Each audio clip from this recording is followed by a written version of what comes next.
Hello అండి. ఎలా ఉన్నారండి అందరూ? బాగున్నారా? మీరంతా బాగుండాలని మనస్ఫూర్తిగా దేవుడిని కోరుకుంటున్నాను.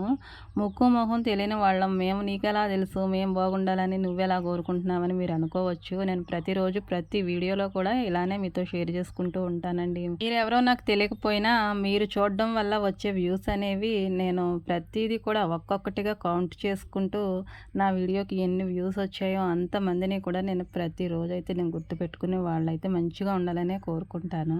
నేనే కాదండి, వీడియోస్ చేసే అందరూ కూడా మీరు బాగుండాలనే కోరుకుంటారు. ఎందుకంటే మేము చేసే విలేజ్ వీడియోస్ అండి. నాలాంటి వాళ్ళు చాలామంది విలేజ్‌కి సంబంధించి వాళ్ళ రొటీన్, వాళ్ళ పద్ధతులు, వాళ్ళ జీవన విధానాన్ని ప్రతీదీ కూడా షేర్ చేసుకుంటున్నారు. మీరు చూడకుండా అయితే మేము ఏమీ చేయలేం గదండీ! అందుకనే మీ అందరూ కూడా బాగుండాలని నేను ఎప్పుడూ కోరుకుంటాను. మీ అందరికీ కూడా పెద్ద హాయ్ అండి. ఇలా ఉదయాన్నే లేచి నేను నీళ్ళైతే పట్టుకుంటూ ఉన్నాను. మా అబ్బాయి అయితే బాత్రూంలోకి ఇంకా బకెట్లన్నీ కూడా నిండబెట్టేసాడండి నీళ్ళతోటి. ఈరోజైతే నాకు చాలా హెల్ప్ చేశాడు. ఒక్కొక్కసారి అయితే నాకు చాలా పనుల్లో హెల్ప్‌గా ఉంటాడండి. ఒక్కొక్కసారి అయితే చదువుకుంటూనో, ఏ వర్క్ చేసుకుంటూనో ఉంటాడు. అలాంటప్పుడు ఇబ్బంది పెట్టాలనిపించదు. ఈరోజైతే కాస్త తీరిగ్గా ఉన్నాడండి. అందుకనే నాకు నీళ్లు పెడుతున్నాడు. ఎగ్జామ్స్ ఉన్నాయి. నైట్ అంతా చదువుకున్నాడు. ఉదయాన్నే కాసేపు అలా చదివాడు. ఇంకా నేనైతే ఒక పక్క నీళ్ళు, ఒక పక్క అయితే ఈ పనులు చేసుకోవాలి కాబట్టి ఒక్కొక్కసారి నేను చెప్పకుండానే నాకు హెల్ప్ చేస్తూ ఉంటాడు. ఇక నీళ్లు పట్టడం అయిపోయిన తర్వాత ఆ గిన్నెలన్నీ తీసుకొచ్చి అక్కడ పెట్టేసాడండి తనే. వాటినైతే నేను నీళ్ళతో నానబెట్టేశాను. ఇంకా వాకిలి కూడా ఊడ్చేశానండి. ముందైతే వాకిలి తుడుస్తాను. ఒక్కొక్కసారి అయితే ఈ వసారా తుడిచేసి ఆ తర్వాత హాల్‌లో తుడుచుకున్న తర్వాత అప్పుడు బయట తుడుస్తాను. ఈరోజైతే బయట తుడిచేసుకొని వచ్చిన తర్వాత ఈ హాల్ తుడుచుకుంటున్నాను. తర్వాత రేకుల షెడ్ ఉంటది గదండీ! అక్కడ తుడుచుకోవాలి. ఇంకా పొయ్యి దగ్గర కూడా కట్టెల పొయ్యి ఉంటుంది. అక్కడ కూడా తుడుచుకున్న తర్వాత పొయ్యి అంటించి నీళ్ళ కుండ పెడతాను. ఆ తర్వాత గ్యాస్ దగ్గరకొచ్చి అయితే ఇక్కడ టిఫిన్ పని, వంట పని అది చూసుకుంటూ ఉంటానండి. ఇలా నా రొటీన్ అయితే ఈ విధంగా స్టార్ట్ అవుతూ ఉంటుందండి. ప్రతి వాళ్ళం గూడా అంతే. పనులనేవి మామూలేనండి. కానీ ఒక్కొక్కళ్ళు ఒక్కో విధంగా చేసుకుంటూ ఉంటారు. తుడుచుకోవడం, తోముకోవడం, బట్టలు ఉతుక్కోవడం అందరూ చేసే పనులేనండి. అందరూ ఒకే విధంగా చేస్తారు. కానీ ఇంటిని బట్టి అయితే పనులుంటాయండి. అది తప్ప అందరూ కూడా ఒకే విధంగా చేసుకుంటూ ఉంటారు. ఇంకా నేనైతే పిల్లలకి బాక్స్‌లోకి కోడిగుడ్లున్నాయి. ఇంకా అవైతే ఉడకబెడుతున్నానండి ఓ పక్కన. ఇంకా పొయ్యి దగ్గరకొచ్చాను. పొయ్యి అయితే అంటించేసాను ఆల్రెడీ, నీళ్లు కాగిపోయినాయి. ఇంకా బియ్యం కూడా కడిగేసి ఈ పుల్లల పొయ్యి మీద పెట్టేశాను. ఇవి చూసుకుంటూనే అన్నం ఉడికిందో లేదో చూస్తూనే ఇక్కడ గ్యాస్ దగ్గర పనైతే చేసుకుంటాను. ఒక్కొక్కసారి అయితే ఉల్లిపాయలు అక్కడికే తీసుకెళ్ళిపోయి కట్ చేసుకుంటూ ఉంటానండి. నాకు ఎలా తోస్తే అలా చేస్తూ ఉంటాను. ఇంకా దాన్ని చూసుకుంటూ ఓ పక్క నుంచి అయితే ఇక్కడ ఉల్లిపాయలు అయితే పెట్టుకుని తరుక్కుతున్నాను. ఇంకా బంగాళాదుంపలు, వంకాయలు అలాంటివి కూడా ఏమీ లేవు. ఓన్లీ ఎగ్సే ఉన్నాయండి. ఇంక అందుకని దానిలోనూ ఒక చిన్న చిన్న టమాటాలు 2 వేసేసి టమాటా కర్రీలాగా అయితే చేసేయొచ్చని పిల్లలకి. ఇంకా కూర పని మీద అయితే ఉన్నానండి. ఇలా ఉల్లిపాయలు కట్ చేసుకోవడం ఉదయాన్నే చాలా కష్టంగా అనిపిస్తుంది, ఎక్కువ మోతాదులో కొయ్యాలంటే. కానీ నేనైతే ఈ కత్తిపీటతోటైతే చాలా ఈజీగా కోసేసుకుంటానండి. అలా చాకుతోటైతే చక్కగా కట్ చేసుకుంటారు గానీ, నాకు మాత్రం అలా రాదు. ఇంకా ఉల్లిపాయలైతే తరిగేసి పక్కన పెట్టుకున్నానండి. అటువైపున ఉన్న మా దొడ్లో అయితే కరివేపాకు మొక్క ఉందండి. దాని నుంచి అయితే 2 రెబ్బలైతే కోసుకురమ్మని మావయ్యని పంపించాను. ఇంకా అన్నం అయితే ఉడుకుతూ ఉంది. దాన్ని చూసుకోవాలి. ఇది చూసారా, గొర్రెపోతైతే బయటకి రావడానికి తెగ ట్రై చేస్తూ ఉంది. ఇంకా నేనైతే కూర ఓ పక్కన, పిల్లలకేమో టిఫినేమో ఈరోజు ఉప్మా చేయాలనుకుంటున్నానండి. అది తెల్ల రవ్వతో చేస్తున్నానండి. గోధుమ రవ్వతోటి. పాప అడిగింది, అంతమాను ఎర్ర రవ్వతోనే చేస్తున్నావు కదమ్మా, తెల్ల రవ్వతో చెయ్యని చెప్పింది. మేమైతే ఎర్ర రవ్వ, తెల్ల రవ్వ అని అంటామండి. బరిసీ రవ్వ, ఇంకా గోధుమ రవ్వ అనే పదాలైతే తక్కువగా వాడుతూ ఉంటామండి. తెల్ల ఉప్మా, ఎర్ర ఉప్మా సింపుల్‌గా అయిపోద్ది అంతే. పెద్దవాళ్ళమైనా పిల్లలైనా సరే అదే అలవాటండి మాకు. ఇంకా ఒక పక్క అయితే ఉప్మాకి తాలింపు పెట్టుకుంటూనే మరో పక్క అయితే కూరకు కూడా నేను గుడ్లయితే వేయించేసుకుని వాటిని చూసుకుంటున్నాను. ఇంకా ఇవి ఏగిపోయిన తర్వాత ఓన్లీ ఉల్లిపాయ, పచ్చిమిరపకాయ, అల్లం ముక్కలైతే వేసానండి. ఇంకా కరివేపాకు పెట్టి పోపు పెట్టేస్తాను. అవి ఏగిన తర్వాత నీళ్లు పోసేస్తాను తగినన్ని. ఇంకా ముందు గుడ్లు అయితే వేపుకుంటున్నానండి. అవి అంటుకోకుండా ఉండాలంటే కొంచెం పసుపు వేసుకుంటే అంటుకోదండి. ఇంకా మూకుడు బాగా కాలనివ్వాలి. ఇది చూసారా, నేను ఎక్కడుంటే అక్కడే ఉంటది. ఉదయాన్నే దీనికి వేయవలసిన మేత వేయకుండా నా పని నేను చేసుకుంటున్నానని అక్కడ నిలబడి అలానే చూస్తుందండి నా వైపు. బయటికి ఎంత తోలినా కానండి అక్కడే నిలబడద్ది. వెళ్ళినట్టే వెళ్తుంది, మళ్ళీ వచ్చి అక్కడే ఉంటుంది. నేను వాయిస్ మామూలుగా వదిలేస్తే అవన్నీ కూడా మీకు వినపడతాయి. కానీ నేను సెపరేట్‌గా వాయిస్ ఇవ్వడం గురించి నేనేం మాట్లాడుతున్నాను ఏంటనేది తెలీదు. కోళ్ళతోనూ, గొర్రెలతోనూ పద్దాక మాట్లాడుతూనే ఉంటానండి. అవి అవి అరిసే వేసి అలా విసిగిచ్చేస్తాయి. ఇంకా కోడిగుడ్లు ఎగిపోయిన తర్వాత వాటిని పక్కకు తీసేసుకుని ఉల్లిపాయలు వేసి దానిలో కూడా కొంచెం ఉప్పు అలాగే పసుపు కూడా వేసి లో ఫ్లేమ్లో పెట్టుకుని మగ్గనిచ్చుకుంటానండి. ఇంకా ఇవి కూడా అంతే, ఇవి మగ్గుతూ ఉన్నాయి. ఇలా ఒకేసారి అటు ఇటు కూడా పొయ్యిలు అయితే వెలిగించుకొని ఇలా వంట చేస్తూ ఉంటే ఇందులో వేయవలసినవి అందులో వేయవలసినవి ఇందులో కన్ఫ్యూజ్ అయిపోయి ఒక్కోసారి ఉప్పు ఎక్కువ వేసేస్తామేమోనని చాలా భయం అయితే వేస్తుందండి. అసలే ఉదయాన్నే పనులకు తోడు పిల్లల్నేమో స్కూల్కి పంపాలి. వాళ్ళ బుర్ర ఒక రకంగా తింటారండి. ఆ మధ్యలోనూ ఇవన్నీ కూడా మనం అబ్జర్వ్ చేసుకుంటూ ఉండాలంటే దేనిలో ఎంత వేయాలో కాస్తంత కన్ఫ్యూజన్ లాగానే ఉంటుందండి. ఇంకా ఇది మేత వేస్తేనే కానీ వెళ్ళేలాగా లేదనేసి వాటిని అలా ఉంచి మరి దీనికైతే మేత వేయడానికి వచ్చాను. ముందు వీటిని చూసుకోకపోతే ఏ పని చేసుకోనివ్వండి మా పొట్టేలతో సహా. ఇంకా అన్నం అయితే ఉడికిపోయింది. అన్నాన్ని కూడా ఉంచుకున్న తర్వాత ఇందులో అయితే టమాటో ఆల్రెడీ కట్ చేసుకుని అయితే వేయించేసుకుంటున్నానండి. ఇంకా మగ్గిపోయింది. దీనిలో తగినంత కారం అయితే వేసుకుంటాను. ఆల్రెడీ పసుపు ఉప్పు కూడా వేసేసాను కదా, ఇక కారం కూడా వేసేసుకుని తగినన్ని నీళ్ళు అయితే పోసేసుకుని మూత పెట్టుకున్నానండి. ఇంకా ఈ ఉప్మాకి పెట్టిన ఎసరు కూడా మరిగిపోయింది. దీనిలో అయితే ఉప్మా రవ్వ వేస్తున్నాను. ఇది ఒకేసారి వేసేసామనుకోండి గడ్డలు అయిపోద్ది. ఇది అందరూ కూడా ఇలానే చేస్తారు. కొంచెం కొంచెంగా తిప్పుకుంటూ అలా పొయ్యాలి. నాన్ స్టాప్గా తిప్పేయాలండి, లేదంటే గడ్డలు అయిపోద్ది. ఈ గోధుమ రవ్వ ఉప్మా అయితే కాస్త సాఫ్ట్గా ఉంటేనే బాగుంటుందండి. మరీ గట్టిగా అయిపోయినా పిల్లలు ఎక్కువ తినడానికి ఇష్టపడరు. అందుకని నేను కొంచెం ఇలా సాఫ్ట్గా ఉండేలాగానే నాకు ఎక్కువ అనిపించిన నూకైతే తీసేసాను పక్కకి. ఇక సరిపోద్దన్న దగ్గరికి అయితే నేను ఇదైతే దగ్గరికి ఉడకనిచ్చుకుంటున్నాను.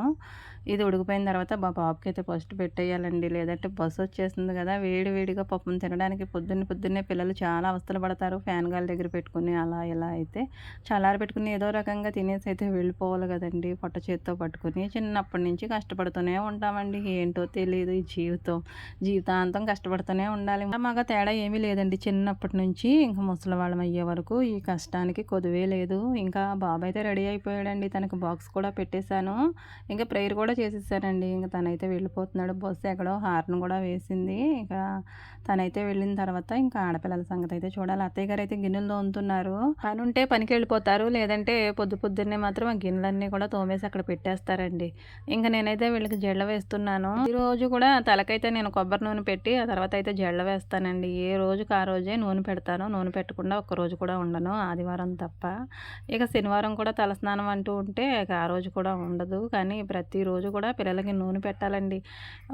బుర్ర అయితే హీట్ ఎక్కిపోయి ఉంటుంది కదా వాళ్ళకి, అది అబ్జర్వ్ చేసుకోవాలంటే వీళ్ళ తల అయితే చల్లబడాలంటే ప్రతిరోజు కూడా నూనె పెట్టుకోవాల్సిందేనండి. ఇంకా జుట్టు కూడా చాలా మెత్తగా ఉంటుంది, స్మూత్గా ఉంటుంది, బాగా కూడా పెరుగుతుంది. అదేం విచిత్రమో కానండి, నూనె పెట్టుకునే వాళ్ళైతే మేము ఇలా చెప్తాము, నూనె పెట్టుకునే వాళ్ళైతే నూనె పెట్టుకోవడం మంచిది కాదు అంటారు. పిల్లలు కూడా ఇప్పుడు అలాగే తయారవుతున్నారు. అసలు నూనె పెట్టుకోవట్లేదండి, అదొక ఫ్యాషన్ అయిపోయింది. కానీ నూనె పెట్టుకుంటేనే ఆరోగ్యానికి కూడా మంచిది, తల బాగా పెరగాలంటే. వాళ్ళ అక్క చెల్లెళ్ళ అనుబంధం ఈ జడ దగ్గర చూడాలండి. నేను ఫస్ట్ అని అసలు ఎలా పడితే అలా అయితే ఉదయాన్నే ఇల్లు పీకి పందిరేస్తూ ఉంటారు. ఈరోజు చిన్నమ్మాయి అయితే లేటుగా లేవడం వల్ల పెద్దమ్మాయి అయితే కూల్గా జడలు వేయించుకుంది. లేదంటే యుద్ధాలే చేసేసి అప్పుడు జడలు వేయించుకుంటారండి, ఏడ్చుకుంటూ మొత్తుకుంటూ. ప్రతిరోజు ఇది కామన్ అనమాట. ఇద్దరు అమ్మాయిలు ఉన్న ప్రతి ఇంట్లోనూ ఇంతేనో, లేదంటే మా వాళ్ళే ఇంతేనో అర్థం కాదు. ముగ్గురు అమ్మాయిలే కావాలనుకున్నానండి ఒకప్పుడైతే. కానీ ఇప్పుడు ఇద్దరు అమ్మాయిలతోనే ఈ జడలు వేసే దగ్గర అయితే నాకు తలపైన తోక్కొస్తుంది. అమ్మాయి అనిపిస్తుందండి ఒక అబ్బాయి ఉన్నందుకు. తల్లిదండ్రి కాబోయే ప్రతి ఒక్కళ్ళు కూడా ఎన్నో కలలుగా అంటారండి, అమ్మాయి కావాలని అబ్బాయి కావాలని. కానీ మనకి ఎవరైతే మంచిదో ఆ దేవుడు ముందే నిర్ణయించి వాళ్ళనే బయటకు పంపిస్తాడండి. కానీ మనమేమో అయ్యయ్యో అమ్మాయి పుట్టేసింది, అయ్యయ్యో అబ్బాయి పుట్టేశాడు అనుకుంటాము. మనకు వాళ్ళే బెటర్ అని దేవుడికి ముందు తెలుసు కాబట్టి మనకి గిఫ్ట్గా అయితే వాళ్ళని ఇచ్చాడని మనకు అర్థం కాదు. వీళ్ళ బిహేవియర్ చూసిన తర్వాత అమ్మాయి అనిపిస్తుంది.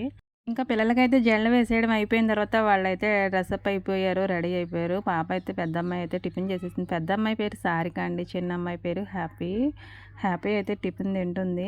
ఎంత క్యూట్గా ఎంత ఇన్నోసెంట్గానో కనిపిస్తుందండి. ఒక్కసారి మాట్లాడి చూస్తే తెలుస్తుంది. తనకి తేడాగా ఆపోజిట్గా ఎవరైనా మాట్లాడితే తనలో ఉన్న రాకాసి పిల్ల బయటకు వస్తుందండి. ఎంత ఇన్నోసెంటో అంత రాకాసి అనమాట. ఇంకా వాళ్ళైతే స్కూల్కి వెళ్ళిపోయారు. అత్తయ్య మామయ్య కూడా టిఫిన్ చేశారండి. ఇంకా నేనైతే గిన్నెలు సర్దుకుంటున్నాను. ఆ స్టాండ్లో ఉన్న నైట్ గిన్నెలన్నీ సర్దేశాను. పిల్లల క్యారేజీలన్నీ తీసేసాను కదండి. ఇంకా అత్తయ్య గారి తోమిన గిన్నెల నిండా కూడా నీళ్ళు అయితే ఉంటాయి, వాడలేదు. అవైతే ఆరిపోయిన వాటికి దగ్గరికైతే తీసుకెళ్ళి అక్కడ సర్దేసుకున్నాక అక్కడ మిగిలినవైతే ఆ స్టాండ్‌లోనే ఉంచేసి నేను తోమే గిన్నెలతో పాటు అవి కూడా ఆరిన తర్వాత అప్పుడు స్టాండ్‌లో పెట్టుకుంటానండి. ఇంకా టిఫిన్ తర్వాత ఉన్న గిన్నెలు, వంట అయిన తర్వాత ఉన్న గిన్నెలన్నీ తీసుకొచ్చి అక్కడ పెట్టేసాను. ఒక రౌండ్‌లో అత్తయ్య తోమారా, మరలా రౌండ్‌లో అయితే నేను తోముకుంటాను. అత్తయ్యనైతే కొట్టు దగ్గరికైతే పంపిస్తున్నాను. మా విలేజెస్‌లో అయితే ఏదైనా కావాలంటే అప్పటికప్పుడు తెచ్చుకోవడానికి కిరాణా షాపులు ఉంటాయి కదండీ! అక్కడికైతే వెళ్ళి అయితే మాకు కావాల్సినవి తెచ్చుకుంటాము. ఒక్కొక్కసారి ఒక్కొక్కటి అయిపోతూ ఉంటుంది కదండీ! ఇంక అలాంటప్పుడు వెళ్తూ ఉంటామనమాట. ఇంక గిన్నెలయితే నేను తోమేసుకుంటున్నాను అత్తయ్య వచ్చే లోపల అయితే. నాకైతే గిన్నెలు తోమడం కన్నా ఆ గిన్నెలన్నీ ఖాళీ చేసి తీసుకొచ్చి ఇక్కడ వేయడమే కష్టం అనిపిస్తుందండి. ఇక్కడ కూర్చొని తోమడమే ఈజీ అనిపిస్తుంది. అవి మసి కుండలైనా సరే చాలా ఈజీగా తోమేస్తాను గానీ, ఆ ఫ్రిడ్జ్‌లో ఉన్న ఖాళీ చేసి, ఆ బీరువాలో ఉన్నవన్నీ తీసుకొచ్చి ఇక్కడ వేయడానికి చాలా టైం పడుతుంది. ఇలా ఏ పొద్దు కాపొద్దే గిన్నెలైతే తోముకోవాలి గదండీ! వాళ్ళ జీవితం స్టార్టింగే ఈ కొండల్లోనూ, మండల్లోనూ ఇంకా చీపురు కట్టతోనే స్టార్ట్ అవుతుందండి. ఇక చిన్నప్పటి నుంచి ఏదో సరదాగా అలా ఒక గిన్నె పుచ్చుకొని, చెంబు పుచ్చుకొని, చిన్న చీపురు కట్ట పుచ్చుకొని తుడుస్తూ ఉంటాం ఆటపాటల్లాగా. కానీ ఇదే జీవితం అయిపోద్ది. జీవితాంతం ఇక ఈ కొండలతోనే ఉంటుందండి ఆడవాళ్ళ లైఫు. చేసేవాళ్ళకైతే చాలా కష్టంగా అనిపిస్తుందండి. పనులు ఎలా చేయాలి ఏంటని. కానీ చేస్తూ పోతూ ఉంటే ఏమీ అంత కష్టం అనిపించదండి. ఎంత రాని వాళ్ళకైనా అది చేసుకుంటూ వెళ్తే అన్నీ కూడా ఈజీగానే అయిపోతాయి. సింపుల్‌గా వచ్చేస్తాయి. ఏ పని అంత కష్టమేమి కాదండి. చదువుకు మించిన కష్టం అంటూ ఏమీ ఉండదండి నాకు తెలిసినంత వరకైతే. ప్రతి పని కూడా చాలా సింపుల్‌గా చేసుకోవచ్చు. చదివే వాళ్ళకి చదువు చాలా ఈజీ కదక్కా! చదువెందుకు కష్టమవుతుందనైతే మీరు అనొచ్చు. ఎందుకంటే చదువుకునే వాళ్ళం చదివింది చదివినట్టు గుర్తుంచుకోవాలంటే మానసికంగా కూడా 2 రకాలుగా ఆలోచించాలండి. శరీరం అలసిపోతుంది. మానసికంగాను అలసిపోతారు. చదివింది చదివినట్టు గుర్తుంచుకోవాలంటే మైండ్ సెట్ అక్కడ పనిచేయాలి. రోజంతా క్లాస్ రూమ్‌లో కూర్చొని ఎంతో కష్టపడుద్ది కదండీ శరీరం. ఇంటికొచ్చిన తర్వాత ఏం ఖాళీగా ఉండరుగా చదువుకునే పిల్లలు. వాళ్ళ మనసైతే బ్రెయిన్ పనిచేస్తూనే ఉండాలి. పడుకున్నా సరే, ఏదైనా తింటున్నా సరే వాళ్ళ ఆలోచనలు మాత్రం చదువు వైపుకే వెళ్తూ ఉంటాయండి. అది చదువుకునే వాళ్ళ ధర్మం అది. కానీ ఈ పనులు చేసుకునే వాళ్ళం మనం ఏ కూరలో ఎంత ఉప్పేయాలి, ఎంత కారం ఎయ్యాలి ఇలా చూసుకుంటాము. అంతేగాని అది ఆ కూర వండేయడం అయిపోయిన తర్వాత కూడా దాని గురించి అయితే ఆలోచించం కదండీ! అందరూ బావుంది, బావుందంటే ఇక అక్కడితోటి కంప్లీట్ అయిపోద్ది. కానీ చదువైతే అలా కాదు. అదైతే మనం ఉద్యోగం వచ్చే వరకు అది అలా మనల్ని వెంటాడుతూనే ఉంటుంది. ఆ ఉద్యోగం వచ్చిన తర్వాత అందులో ఉండే ఒత్తిళ్ళు మామూలుగా ఉండవు. ఇక అందుకనే చదువుకి కొంచెం కష్టము. ఈ పనులైతే నా దృష్టిలో అయితే ఈజీయేనండి. ఎందుకంటే చేసినంత సేపు మన శరీరమే అలసిపోతుంది తప్ప మన మనసైతే ఎప్పుడూ అలసిపోదండి. కొన్ని కొన్ని విషయాలకి ఇంట్లో ఉండే ట్రబుల్స్‌కైతే మనము మనసుతోటైతే ఆలోచించి కొన్ని రకాలుగా అయితే ఇబ్బందులకు గురవుతాం తప్ప, ఈ పనులు చేస్తున్నంత సేపు ఏ పని చేసినా, తుడిచినా, తోమినా, వంట చేసినా ఒక ఆనందాన్నయితే మనం పొందుతూ ఉంటాం. ఎందుకంటే మన వాళ్ళ కోసమే కదా వండి పెట్టేది.